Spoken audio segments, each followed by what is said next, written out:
no matter how much of the percentage of the population, black people will always rule the influence. Black people had the influence in music before they were letting black people walk in the front door. They still were the act to see, and people recognize that. Black people's influence is, but you know what? I call for us to have these more security measures to let people in the cookout. But the part of black people's influence is the grace. So I guess I don't want to dismiss having grace, but you still ain't got to let everybody in your house, right? Because God loves everybody. Don't get it confused. God created everybody. He loves everybody. But you can't come in his house without his son. I love you. I got love for you. I got love for every young black teenager, young black adult, every black person, especially the youth. I got mad love for them. I kick it with them. Any type of knowledge I got for them, understanding, cool. Mad love for these high school kids or even these college kids. My daughter's in college, right? So I got mad love for you little dreadhead niggas. I got mad love for you YNs. But you can't come in my house without my kid. My son can't bring his homeboy to my house without him. You can't come in the guy's house without his son. And that's all I'm saying about black people inviting them to does not give away our grace. But as far as inviting them to the cookout that's in the backyard, you can't just come because you know a few people and they think you cool and they got love for you. That's cool. Do you know my son? You can't come to the cookout. My son got a vouch for you. Do you know my son? You can't come in my house. You can't be sitting in my living room.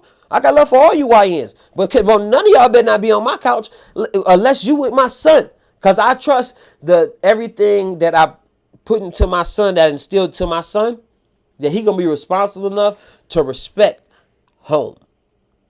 And I know he is. So he's responsible enough to whoever he brings in here gonna have that same level of respect, or he's vetted them. That's the type of trust I got in him. No different than the type of trust God got in Jesus, that he got trust that Jesus gonna vet him. I ain't gotta run no double check. Hey, you gotta get up out of here. If you want, my bad. As long as you with homeboy, cool. But it ain't just that easy to get in God's presence, or the presence of greatness, or the presence of pureness. It's not that easy. You gotta come in through his son. And we will always have that influence. And one thing that I need us to realize is influence is power. Of course, who don't want more money? You know what I'm saying? Who don't want more real estate, more land? All these things are things we got to keep fighting and striving for. But we also have to take notice that we have power. Influence is power. And influence definitely can't come with money for sure. That's a definite. But we have to just realize when you play chess, the pieces can only move a certain way, right? Because in that game, in the way that game was designed, if somebody wants to take those same pieces and create another game, then they can do something different. But in America, the way that this game is designed, whatever chess piece we are, we can only move in a certain way to benefit the team. That's the only way that we can move in this game. So if we got influence and that is power, we got to recognize that power. For one, recognize it. Then we also have to harness that power. And then third and lastly, we have to be proud of that power. We have to boast about that power of influence. You can't take that from me. It's a lot of stuff that you can take from me, but you cannot take that from me. And we should all know that every little black boy or girl should grow up knowing you are the most influential thing this earth has ever seen. Ever. The Egyptians, I believe, were the most technical, or the most spiritually technical, or the most spiritually connected. But as far as influential, black man and black woman, you are the most influential thing this planet has ever seen.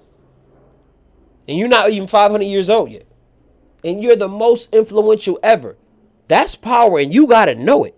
And I think every kid should know that. So we got to start recognizing that. Yeah. So that's why I say white people is oppressed. Yeah. They realize that they don't have that power. You can't buy that power. You can big, man. White people cribs be so big, they don't even have blinds. You just see, you just walk, you just look right through their joint. That's how much security they got. That's how much money and security they got. You can't take that from them. Money is power. You can't take that from them. But they cannot take our power either. Don't let them. That's why they can't come to the cookout so willy-nilly. But do not let them make you feel like you don't have that influence and how powerful that influence is. Even the stuff that they don't like about you. Example, your big lips, nigga. These big lips that they didn't like for years and years and years. Now they paying money getting fillers and injections to get these big lips, as well as the big hips and butt that black women are naturally curvy born with. Those lips that they used to talk about, the big lip, big nose, the nose is coming next. They talk about you like you're dirty, like you're black, and the tanning industry make billions of dollars every year. Why you want to be darker? Why you want to be a narc? Why you want to be darker? So don't forget to teach, preach, and be proud of the power that you have that is that influence. Word, always keep that shit a buck. And if a nigga test your bloodline, stand for yours. The only thing that matters in this world, who wanted more luck. Never not believed in me, that's just how I'm cut. Be a man about your word, always keep that shit a buck. And if a nigga test your bloodline, stand for yours. The only thing that matters in this world, who wants it more, yeah.